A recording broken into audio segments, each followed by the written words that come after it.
Yes, good morning students, so welcome to YouTube platform of Bansal academy. तो जैसे कि हम लोगों ने अपने लास्ट मॉक टेस्ट में डिस्कस किए थे हमारे बहुत ही इंपॉर्टेंट क्वेश्चंस जो कि स्पेशली बेस्ड थे रैंकिंग टॉपिक पे, एंड लास्ट टाइम की तरह आज भी हम लोग रैंकिंग का ही एक जो सेकंड क्वेश्चंस वाला पार्ट है उसी पार्ट को सॉल्व करेंगे बहुत डिटेलिंग से, ताकि आप लोगों को जो बाकी पेंडिंग इसका और सिनेरियो है वो भी बहुत अच्छे से क्लियर हो जाए। चलिए without wasting our time let's start with question number 11। 10 question तक आप लोग इसके जो पहले वाली वीडियो है वहां पे आप लोग जाके एक बार क्वेश्चंस को चेक कर सकते हैं। स्टार्ट करेंगे स्टूडेंट्स 11th क्वेश्चन से। So 11th question says Madhu is 18th from the left end. Madhu का रैंक बताया है लेफ्ट हैंड से, and Sandhu is 11th from the right of 40 children. 40 बच्चों का ग्रुप है और मधु का रैंक बताया। आफ्टर दैट संधु का रैंक बताया। How many children are there between Madhu and Sandhu in the room. तो चलिए, ऐसा क्वेश्चन भी बहुत इंपॉर्टेंट है। आई होप आप लोग इस क्वेश्चन को बहुत अच्छे से सॉल्व कर पाएंगे। वीडियो को पॉज करें और जल्दी से अपना आंसर बना लें, and then after that you can check उसका वीडियो को रिज्यूम करने के बाद कि क्या आप लोग भी उसी स्ट्रैटेजी को फॉलो कर रहे हो जिस स्ट्रैटेजी के साथ मैं आप लोगों को सिखा रही हूँ। तो चलिए बना रही हूँ। यहाँ पे क्लास में टोटल स्टूडेंट्स कितने हैं? बोलोगे ma'am answer is 40। After that Madhu is 18th from the left. यहाँ पे मधु का जो रैंक है that is 18th from the left, and Sandhu is 11th from the right. जो संधु का रैंक है that is 11th from the right. चलिए यहां तक तो समझ में आया। अगर किसी स्टूडेंट के दिमाग में ये क्वेश्चन आए कि मैम ये शायद ओवरलैपिंग वाला क्वेश्चन हो सकता है, तो that is not at all possible. उसका रीजन क्या है? 18 प्लस 11 उसको ऐड करें, चेक करके देख ले, जो आप लोगों का रिजल्टेंट आएगा वो 40 से कम नंबर होगा। ये टेक्निक मैंने अपनी डिटेल्ड वीडियोस में ऑलरेडी पहले बता रखी है कि आप दोनों को ऐड करेंगे। आफ्टर दैट जो total number of students provided है उसमें से अगर नंबर कम होगा दोनों का, जैसे दोनों को ऐड ऑन कर लिया तो 18 प्लस अगर आप लोग 11 को ऐड करेंगे द रिजल्टेंट इज 29। तो 29 छोटा नंबर है 40 से, दैट मींस ये ओवरलैपिंग वाला केस है ही नहीं है। लेकिन अगर इससे अपोजिट हो जाता, मान लीजिए यहाँ पे नंबर इन दोनों को ऐड करने के बाद 40 प्लस आ जाता, तब हम लोगों को समझ में आता कि मैम ये प्योरली केस है ओवरलैपिंग का। ओवरलैपिंग का मतलब ये लेफ्ट वाला इधर वाली साइड आएगा, राइट वाला इधर वाली साइड लिखेंगे, तब हम लोगों को समझ में आ जाता है। सो ये ट्रिक को अपने माइंड में जरूर रखें। हालांकि यहां पे उसको इंप्लीमेंट करने की कोई जरूरत नहीं है। सो ये हम लोगों को रैंक दे रखे हैं और ये पूछ रहे हैं कि दोनों का रैंक बता दो, सॉरी दोनों के बीच के स्टूडेंट्स बता दो। तो अब अभी भी कई स्टूडेंट्स बहुत बड़ी मिस्टेक कर देते हैं, कहते हैं मैम दोनों के बीच में 7 स्टूडेंट्स हैं। I ask how? बोलेंगे मैम 18 माइनस 11 तो टोटल 7 ही तो हुए। अरे थोड़ा बहुत ध्यान रखना पड़ेगा, 18 स्टूडेंट्स हैं अगर आप लोग यहाँ लेफ्ट से काउंट कर रहे हैं, जबकि अगर आप लोग राइट से काउंट करेंगे तो ये कौन से नंबर पे है? 11वें नंबर पे। तो समझना पड़ेगा दोनों के बीच के स्टूडेंट। अब ज्यादा मुश्किल नहीं है दोनों के बीच के स्टूडेंट्स निकालना। रीजन क्या था? 18 स्टूडेंट्स अगर 40 टोटल हैं, 18 तक का काउंट मेरे को यहां पता है कि यहां तक 18 स्टूडेंट्स बैठे हैं। फिर मैंने बोला यहां तक कितने स्टूडेंट्स बैठे हैं? बोलोगे मैम 11 स्टूडेंट बैठे हैं। 18 प्लस 11 बोलोगे ma'am resultant is 29। Total students कितने हैं? बोलोगे मैम 40 स्टूडेंट हैं। बहुत सारे वे हैं इसको निकालने के, बहुत स्टूडेंट्स यही वाला वे फॉलो करते हैं, like 40 minus 29 the answer is 11। Direct आप लोगों का आंसर आ जाता है कि दोनों के बीच में 11 स्टूडेंट्स हैं। लेकिन इसी क्वेश्चन को करने के और बहुत सारे वे आउट है। अब कैसे? एक वे आउट मैंने आप लोगों को सिखाया, एक वे आउट और किसी के माइंड में आएगा, बोलेगा मैम मैंने तो कंपैरिजन के साथ किए। लेफ्ट का राइट के साथ नहीं कंपैरिजन करना, या तो लेफ्ट और लेफ्ट का कंपैरिजन करेंगे या फिर राइट और राइट का कंपैरिजन करेंगे। कैसे? मैंने बोला 40 स्टूडेंट्स हैं, आप एक काम करें, मेरे को जो ये संधु है इसका रैंक लेफ्ट से बता दें। कैसे बताया जाएगा? बोलोगे ma'am it's 40 is equal to left rank plus 11 minus 1। 11 minus 1 कितना होगा? 10। दैट मीन्स इसका जो रैंक है that is 30th from the left. समझ में आ जाएगा ना? एक रैंक ऑलरेडी गिवन था और एक रैंक मैंने निकाल लिया। आफ्टर दैट क्या करते थे? अब इसकी पोजीशन भी लेफ्ट से पता है, इसकी पोजीशन भी लेफ्ट से पता है। जब दो स्टूडेंट्स की सेम लेवल से, चाहे मतलब लेफ्ट से देखें चाहे राइट से देखें, लेकिन वो डायरेक्शन सेम होनी चाहिए। अगर दोनों के बीच कितने स्टूडेंट्स हैं अगर वो निकालने हो, उसका फॉर्मूला, उसकी टेक्निक भी डिटेल्ड वीडियोस में बता चुकी हूँ। बिगर नंबर माइनस स्मॉलर नंबर। अगर आप लोग राइट से करते तो बिगर नंबर इधर होता, स्मॉलर उधर होता। बट डेफिनेटली अगर लेफ्ट से बात कर रहे हैं, स्मॉलर इधर होगा, लेफ्ट उधर वाली साइड होगा, तो 30 माइनस 18 आप लोगों का रिजल्टेंट कितना आएगा 12, और 12 में से 1 माइनस करने पड़ेंगे। इनके बीच के जितने भी स्टूडेंट्स होंगे उनको निकालने की ट्रिक मैं ऑलरेडी बता चुकी हूं, बिगर number minus smaller number minus 1, answer हमारा तब भी 11 ही आएगा। तो टिक कर लेंगे, चाहे इसको लेफ्ट में चेंज कर ले, चाहे इसको राइट में चेंज कर दे, जैसे मर्जी करें, जो मर्जी टेक्निक लगाएं, आंसर हमेशा हमारा सेम आएगा। सो टिक कर लेंगे स्टूडेंट्स, 11th क्वेश्चन का 11 is the right answer, D part is the right answer. चलिए आएंगे नेक्स्ट क्वेश्चन पे। In a class of 10 girls and 20 boys, एक क्लास है जिसमें 10 लड़के हैं और 10 लड़कियां हैं और 20 लड़के हैं। जया's rank is 4 among the girls, जो जया का रैंक है वो चौथा रैंक है गर्ल्स में, और 18th in the class. What is Jaya's rank among the boys in the class? अब देखिए, सोचे, इसको बनाने की कोशिश करते हैं। आई होप आप लोगों में किसी भी काफी स्टूडेंट्स ने वीडियो को पॉज करके आंसर बनाने की कोशिश की होगी, लेकिन थोड़ा सा दिमाग लगाएं, यहाँ पे कुछ भी आप लोगों को फाइंड आउट करने की जरूरत ही नहीं है। रीजन, आप लोग आंसर कभी भी बता ही नहीं सकते हैं। कैसे? मैंने बोला जया की क्लास में, इस क्लास में 10 लड़कियां हैं और 20 लड़के हैं। अगर लड़कियों का उसके बीच में उसका रैंक चौथा है, लेकिन क्या लड़कियां एक ही साइड पे बैठी हैं और लड़के एक ही साइड पे बैठे हैं? ऐसा तो कुछ भी नहीं बताया ना, हो सकता है वो मिक्स होके बैठे हो, क्योंकि इन्होंने ये सिर्फ बताया है कि क्लास में टोटल 10 लड़कियां हैं और 20 लड़के हैं, लेकिन उनकी सिटिंग का अरेंजमेंट कैसे है वो हम लोगों को कोई आइडिया नहीं है। पहले लड़कियां बाद में लड़के, पहले लड़के बाद में लड़कियां, या फिर इंटरमिक्स होके बैठे हैं, तो ये चीज जब तक हम लोगों को क्लैरिफिकेशन ही नहीं है, हम लोग कैसे फाइंड आउट कर लेंगे कि जया का रैंक लड़कियों में तो चलो चौथे नंबर पे है, लेकिन जया का रैंक हम लोग बॉयज में कैसे बता सकते हैं? सो यहां से मुश्किल हो जाता है। What is Jaya's rank among the boys in the class? तो उससे आगे, उससे पहले कितने लड़के हैं, कितने बाद में लड़के हैं, वी कांट डिटरमिन जब तक हम लोगों को एडिशनल इंफॉर्मेशन नहीं दी जाती। सो टिक कर लेंगे स्टूडेंट्स, 12th का A part, cannot be determined is the right answer. टिक करते जाएंगे स्टूडेंट्स फटाफट से क्वेश्चन को। चलिए आएंगे हमारे नेक्स्ट क्वेश्चन पे। Next question says among P, Q, R, S and T, S is older than R। बताया था, जैसे आप लोगों ने पहले हायरार्की वाले क्वेश्चन किए हैं, एग्जैक्टली ये भी वैसी हायरार्की के बारे में बात करेगा। चलिए सॉल्व करते हैं। S is older than R, S R से बड़ा है, but not as old as T, पर T जितना बड़ा नहीं है। Q is older than only P, Q सिर्फ और सिर्फ P से ही बड़ा है। अब मैंने अभी तो इसको साइड में रखा है, who among them is the youngest, और सबसे यंगेस्ट कौन है? अब एक बात समझने की कोशिश करनी है। बहुत बार स्टूडेंट्स के दिमाग में दुविधा आ जाती है, कहते हैं मैम आपने बताया था पजल के इस पार्ट को साइड पे रखे, अब इसको तो हम कहीं भी अटैच कर सकते हैं। मैंने बोला कहाँ? या तो यहाँ पे अटैच करोगे या यहाँ पे अटैच करोगे, लेकिन क्या यहाँ पे अटैच कर पाना इसको पॉसिबल है? बिल्कुल भी पॉसिबल नहीं है।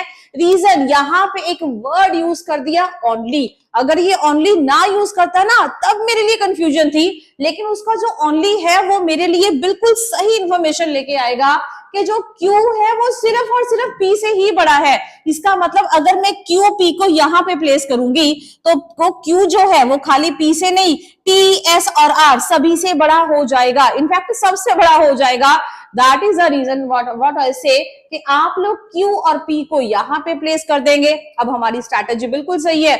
Who among them is the youngest, सबसे छोटा कौन है?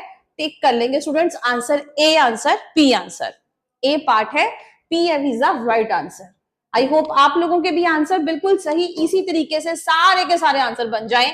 चलिए next question says Hemang is 16th from the top, जो हेमंग है उसका रैंक बता रखा है, and 12th from the bottom in the merit in the class. Hemang का रैंक बता दिया from the top and from the bottom. How many students are there in the class? अब इतने क्वेश्चंस करने के बाद ये क्वेश्चन लिटरली बच्चों वाले क्वेश्चन लगने लग जाएंगे। 16वां रैंक है टॉप से, 12वां रैंक है बॉटम से, टोटल कितना हुआ? 28 माइनस 1 कर देंगे, that means total number of students हमारे हो जाएंगे 27। टिक कर लेंगे students, total is equal to left rank plus right rank minus 1। ये तो क्वेश्चन वैसे ही बहुत इजी हो जाने वाला था अगर आप लोगों ने अच्छे लेवल के क्वेश्चंस कर लिए। चलिए आएंगे नेक्स्ट पार्ट पे। In a row of 40 students, 40 बच्चों की क्लास है और सारे के सारे नॉर्थ को ही फेस कर रहे हैं। Kailash is 6th to the left of Soman. Kailash जो है वो सोमन के 6th लेफ्ट में है। If Soman is 30th from the left, लेकिन इनको बिठा तो दें, कैलाश को बिठा तो दें, लेकिन कैलाश को सोमन के 6th लेफ्ट पे बिठाने से पहले क्या नहीं लगता कि हमें सोमन को बिठाना बहुत जरूरी है? कैलाश को उसके लेफ्ट में तब बिठाया जाएगा अगर पहले हमें सोमन के बारे में इंफॉर्मेशन होगी। So if Soman is 30th from the left, बोल रहा है कि जो सोमन है वो 30th नंबर पे है लेफ्ट से। अब इसी को तो बिठा दिया, आफ्टर दैट अब दोबारा से बैक पे जाएंगे। Kailash is 6th to the left of Soman, Soman के लेफ्ट पे, क्योंकि ये नॉर्थ की तरफ देखेंगे तो हमें इस वाली साइड जाना पड़ेगा। 1 2 3 4 5 और यहाँ 6th नंबर पे कौन आ जाएगा? बोलोगे मैम कैलाश। अब कैलाश का रैंक निकालना कोई ज्यादा मुश्किल नहीं होना चाहिए। अगर ये 30th है that is 29, 28, 27, 26, 25 and this is 24th left. Finger count भी करते तब भी आप लोगों का आंसर सही आ जाना चाहिए था। कैलाश का एक रैंक मैंने निकाल दिया। बोल रहा है कि कैलाश का राइट से रैंक बताओ, लेकिन वो निकालना ज्यादा मुश्किल नहीं है क्योंकि टोटल नंबर ऑफ स्टूडेंट्स हम लोगों को ऑलरेडी पता है कि क्लास है 40 बच्चों की। दैट मीन्स कुछ नहीं करना था। 40 is equal to 24 plus r minus 1, 24 minus 1 23, 23 यहां पे माइनस करेंगे, आंसर आप लोगों का आ जाएगा 17th। तो टिक कर लेंगे स्टूडेंट्स, 17th रैंक आएगा कैलाश का फ्रॉम द राइट एंड। टिक कर लेंगे स्टूडेंट्स, बनाते रहेंगे फटाफट से आंसर्स, क्योंकि जितनी जल्दी हमारे ये आंसर बन जाए उतना बेटर है। टाइम और एक्यूरेसी दोनों की एक मैनेजमेंट हमारे लिए लेके चलना बहुत मैंडेटरी है। चलिए आएंगे नेक्स्ट क्वेश्चन पे। Among M, N, P, R and T, each one has secured different marks in the examination. हर किसी के डिफरेंट मार्क्स आए हैं। R scored more marks than M and T. R के ज्यादा मार्क्स आए हैं M से और T से, लेकिन M T को मैंने एक लेवल पे क्यों रखा? Because I don't know M के ज्यादा है या T के ज्यादा है। अभी फिलहाल के लिए उनको सेम लेवल पे रखने हैं।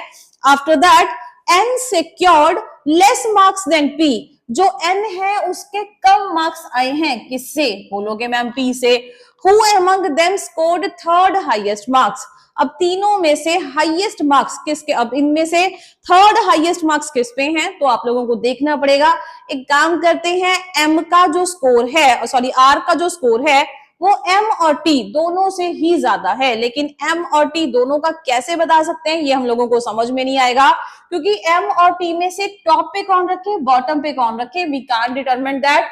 अब जो P है उसका क्या बताया है? R secured more marks than M and T, N secured less marks than P। बस आफ्टर दैट अब P और N को क्या मैं यहां पे प्लेस कर सकती हूँ? बोलोगे मैम बिल्कुल यहां पे प्लेस कर सकते हो। वहीं पे अगर मैं दूसरा सिनेरियो लेके चलूं, दैट मीन्स मैंने P और N को यहां पे बनाया, तो चलिए इसके साथ आंसर निकालेंगे। ये था हमारा पहला केस, ये था हमारा दूसरा केस। अगर मेरा पहला केस कंसिडर करूं तो डायरेक्टली मेरे पास आंसर क्या आ जाएगा? बोलोगे मैम R, क्योंकि थर्ड हाईएस्ट स्कोर किसका आएगा? R का। जबकि दूसरे वाला केस लेके चलूं तो मेरे पास आंसर क्या आएगा? बोलोगे मैम R तो पहले वाले में से आया था। अगर आप लोग ये वाला केस लेके चलोगे तो M के हैं या T के हैं, इसमें से थर्ड हाईएस्ट किसके हैं ये हम लोगों को नहीं पता। अब हम लोगों को ऑप्शंस को देखना पड़ेगा। ऑप्शंस को देखें, क्या N ऑप्शन हो सकती है? That is not at all possible. N तो बिल्कुल भी पॉसिबल नहीं है। After that R, M and none of these. अब उसने R भी लिख दिया, अब उसने M भी लिख दिया। अब यहाँ पे हम लोगों को कंफ्यूजन होनी स्टार्ट हो जाएगी। सो डेफिनेटली हमारा जो आंसर बनेगा दैट इज R और M और T, that means none of these is the right answer. क्योंकि R को ही हम लोग पक्का नहीं कर सकते हैं, M को ही हम लोग फाइनलाइज नहीं कर सकते हैं, जबकि हम लोगों को यही नहीं पता कि R, M और T में से जो थर्ड हाईएस्ट है वो रैंक किसका है। So definitely none of this is the right answer. टिक कर लेंगे स्टूडेंट्स फटाफट से इस आंसर को। चलिए आएंगे नेक्स्ट क्वेश्चन पे। Next question says in a class of 20 students, अगर 20 बच्चों की क्लास है, अलीशा का रैंक है 15th from the top, Manav is 4 ranks above Alisha. समझेंगे, 20 बच्चों की क्लास है, अलीशा का रैंक कितना है? That is 15th from the top. उसको 15th फ्रॉम द लेफ्ट बोलने एक ही बात है। मानव का जो रैंक है इज अबव अलीशा, मतलब मानव का रैंक अलीशा से पहले आएगा, मानव ज्यादा इंटेलिजेंट है। अगर Manav is 4 ranks above Alisha, 4 rank above है, मतलब किससे, मनीषा से, तो यहां पे हम लोगों ने उसको बिठा दिया। 4 रैंक्स को आगे लेके जाएंगे, मतलब 4 रैंक का फर्क है, तो यहाँ पे मैंने 1 2 3 4 4 रैंक उसको आगे ले गई। आफ्टर दैट जैसे मैं उसको 4 रैंक्स आगे लेके जाऊंगी, वेट, हम लोगों को ना यहाँ पे कंफ्यूजन होनी शुरू हो जाती है, कहते मैम 4 रैंक्स आगे तो चले गए, लेकिन हमें ये समझ में नहीं आया कि वो चौथे नंबर के रैंक पे जाना है या कैसे जाना है, तो समझने की कोशिश करनी है। मानव इज 4 रैंक्स अबव अलीशा, मानव का जो रैंक है वो 4 आगे है, किससे, मनीषा से। ये तो नहीं बताया कि वो चौथे नंबर पे है, नहीं बिल्कुल नहीं बताया, वो कहते 4 आगे है। अगर 4 आगे है तो क्या मैं यहाँ पे 11 लेफ्ट लिख लूं? अगर ये 11 है, 12 13 14 15, लेकिन यहाँ पे इसका रैंक आना चाहिए 10। अगर मैं सिर्फ इसके हिसाब से चल रही हूँ कि ये 10 है और ये 5 है, लेकिन अगर 10 और 5 देखेंगे तो हम 15 देखेंगे, तो समझ में आ जाएगा मैम 4 रैंक का नहीं 5 का फर्क पड़ गया, क्योंकि बीच में 4 स्टूडेंट्स को बिठाया। दैट मीन्स क्लियर इंडिकेशन है, बोलचाल की भाषा से भी आप लोग इसको बहुत इजीली बना सकते थे कि मैम यहाँ पे बीच में 3 स्टूडेंट्स और यहाँ पे हमारा कौन आएगा, मानव आएगा, और यहाँ पे इसका रैंक कितना आएगा, 11th लेफ्ट। ये 11th लेफ्ट है, 12 13 14 और ये 15 left.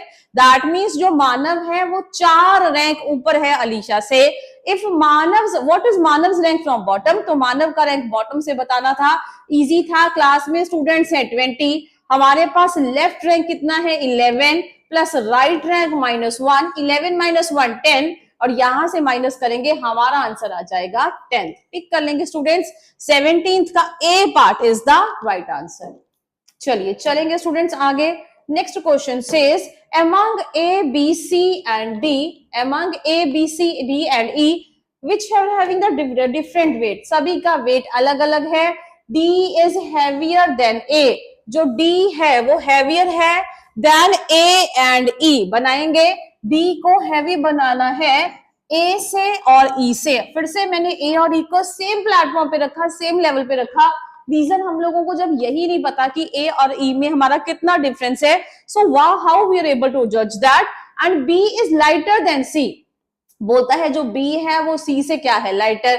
Who among them is the heaviest, सबसे हैवीएस्ट कौन है, तो बनाने की कोशिश करेंगे। फिर से यहाँ पे सी बी है, एक ऑप्शन आएगी, मैं सी और बी को यहाँ पे अटैच करूं। बोलोगे मैम दूसरी ऑप्शन, मैंने कहा दूसरी ऑप्शन ये आ जाती है कि मैं सी और बी को यहाँ पे अटैच करूं, लेकिन इतना ही नहीं है, हम लोग ये भी बोल सकते हैं कि ये बीच में विद इन भी कहीं इंसर्ट हो सकता है। लेकिन फिलहाल मैं इसको अगर टॉप या बॉटम के भी हिसाब से भी लेके चलूं, तो यहाँ पे इसके हिसाब से हमारा आंसर आएगा सी और इसके हिसाब से हमारा आंसर आएगा डी, जबकि दोनों ही चीजें ऑप्शंस में हैं। सो डेफिनेटली किसी भी एक ऑप्शन तक पहुंच पाना नेक्स्ट टू इम्पॉसिबल है। सो data inadequate is the right answer. क्योंकि डी और ये जो वाला आप लोगों का पोर्शन है सी बी का, इसको यहां अटैच करें, दोनों के बीच में कहां अटैच करें, हम लोगों को कोई नॉलेज ही नहीं है।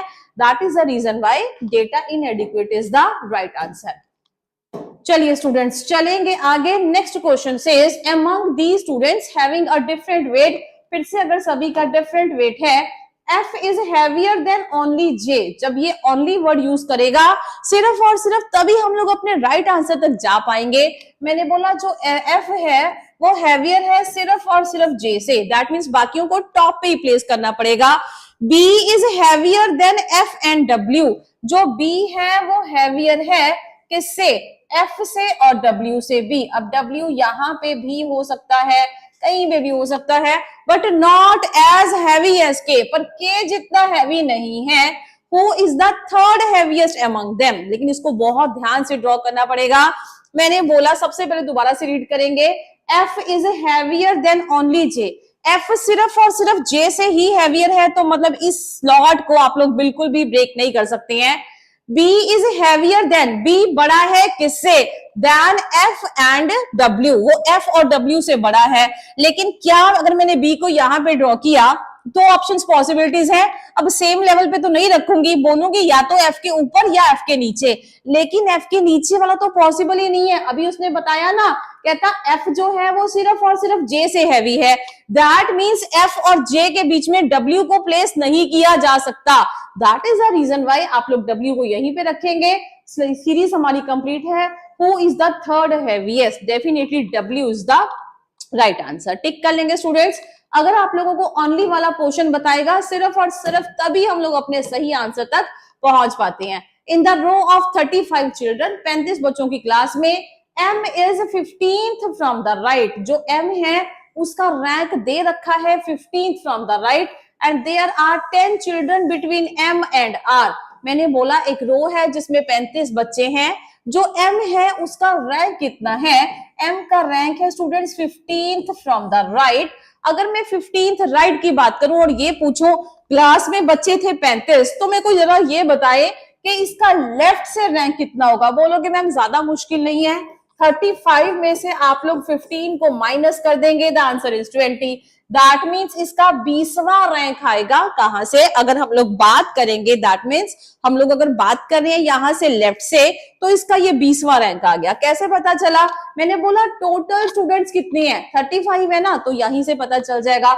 और वैसे भी इसको चेक करेंगे, सॉरी यहाँ पे आप लोगों का 21 आएगा, माय मिस्टेक, यहाँ पे 21 आएगा क्योंकि 15th रैंक उसका कितना दे रखा है, कहां से? हम लोगों को राइट से।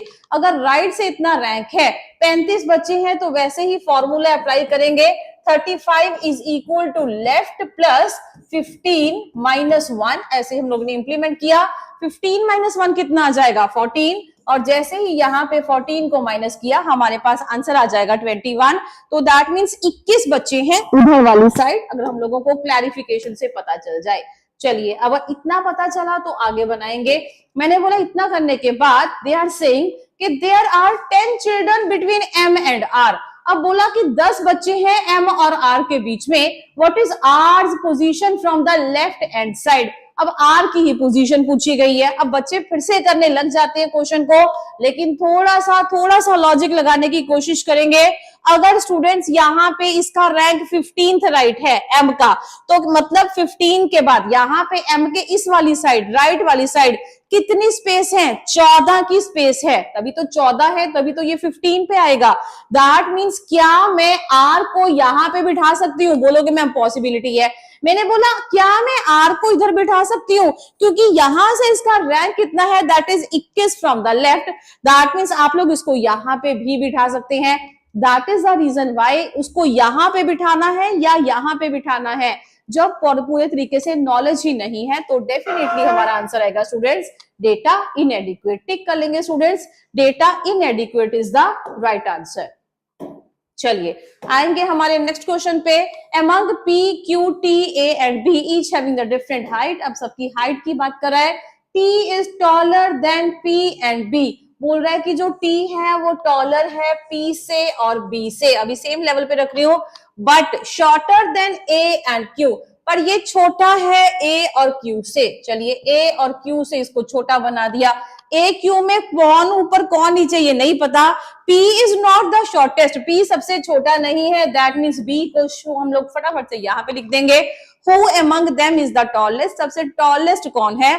तो डेफिनेटली हमारा जो टॉलेस्ट वाला पोर्शन है that is A and Q। लेकिन फिर से A भी लिख रखा है, Q भी लिख रखा है। Data inadequate is the right answer. टिक करते रहेंगे फटाफट से स्टूडेंट्स। चलिए नेक्स्ट क्वेश्चन से, in a queue of children Kailash is 5th from the left. Kailash का जो रैंक है वो दे रखा है 5th from the left and Mona is 6th from the right. Mona का रैंक दे दिया। इंटरचेंज वाला क्वेश्चन है, आप लोग पहले भी ऐसे बहुत सारे क्वेश्चंस को सॉल्व कर चुके हो। ये रहा स्टूडेंट्स कैलाश का rank, that is 5th from the left. ये रहा मोना का rank, that is 6th from the right. After that when they interchange their places among themselves, अगर अपनी जगह की अदला बदली करेंगे, दैट मीन्स अब यहाँ पे मोना, अब यहाँ पे Kailash, Kailash becomes 13th from the left. अब कैलाश की जो नहीं है position, that is 13th from the left. What will be Mona's position from the right? बोल रहे कि मोना की पोजीशन बता दो राइट से। बहुत इजी था। सबसे पहले टोटल नंबर ऑफ स्टूडेंट्स निकालेंगे। 13 प्लस 6 कितना आएगा? बोलोगे मैम 19। 19 माइनस 1 18। हम लोगों को समझ में आया टोटल नंबर ऑफ स्टूडेंट्स कितने हैं? बोलेंगे मैम 18। अगर टोटल 18 है, मोना की पोजीशन एक पता है ना, fifth left, 18 is equal to 5 plus R minus 1। यहाँ पे इसको माइनस कर देंगे, 4 आ जाएगा, 4 यहां से माइनस करेंगे 14। टिक कर लेंगे students. 22nd question 14th is the right answer. चलिए बना लेंगे स्टूडेंट्स फटाफट से आंसर। चलिए आएंगे हमारे लास्ट क्वेश्चन पे। In the column of girls, एक लड़कियों की कॉलम है, गर्ल्स की है column. Kamal is 11th from the front. यहाँ पे आई गेस फ्रंट आएगा। टिक कर लेंगे स्टूडेंट्स, बना लेंगे यहाँ पे। कमल का जो रैंक है that is 11th from the front. चलिए बना रहे हैं। मैंने बोला कमल है, उसका रैंक कितना बता रखा है? 11th from the front. Front को लेफ्ट लिख ले। Leela is 3 places ahead of Sunita who is 22nd from the front. मैंने बोला सुनीता कहां पे है? सुनीता यहाँ पे बैठी है। सुनीता का रैंक कितना है? 22nd फ्रॉम द फ्रंट लिख ले, या फिर 22nd फ्रॉम द लेफ्ट लिख ले, एक ही बात है। अब लीला को बिठाएंगे। Leela is 3 places ahead of Sunita, मतलब लीला 3 प्लेसेस पहले आएगी। तो यहाँ पे 1 2 और तीसरे नंबर पे यहाँ पे कौन आ जाएगी? बोलोगे मैम लीला। तो अगर ये 22 है, 21 20 और यहाँ पे ये 19th लेफ्ट आ जाएगी। After that question says how many girls are there between Kamal and Leela. Kamal और लीला के बीच में कितनी लड़कियां हैं? कैसे बताया था? Bigger number minus smaller number minus 1। 19 minus 11 minus कर देंगे, कितना आ जाएगा? बोलोगे ma'am 8। 8 minus 1 that is 7। Tick कर लेंगे students. C part 7 is the right answer. चलिए बना लेंगे स्टूडेंट्स फटाफट से इस आंसर को। 7 इज द राइट आंसर। तो चलिए ये था हमारा रैंकिंग वाला पोर्शन। आई होप आप लोगों को ये क्वेश्चंस बहुत ही हेल्पफुल लगेंगे। जितने भी इंटरचेंज वाले कॉन्सेप्ट्स थे, ऑर्डर वाले कॉन्सेप्ट्स थे, सभी कॉन्सेप्ट्स को बहुत अच्छे से गो थ्रू करवाया गया सो दैट आप लोगों को एग्जामिनेशंस में क्वेश्चंस को करने में बहुत ईज रहे। टाइम की, एक्यूरेसी की अगर बात करें तो दोनों का बैलेंस बिठाना बहुत अच्छे से आना चाहिए। तो वीडियो को एंड तक देखेंगे और जरूर इसको लाइक शेयर और सब्सक्राइब करेंगे। So till then in videos को, कॉन्सेप्ट्स को बहुत अच्छे से रिवाइज करेंगे। Thank you.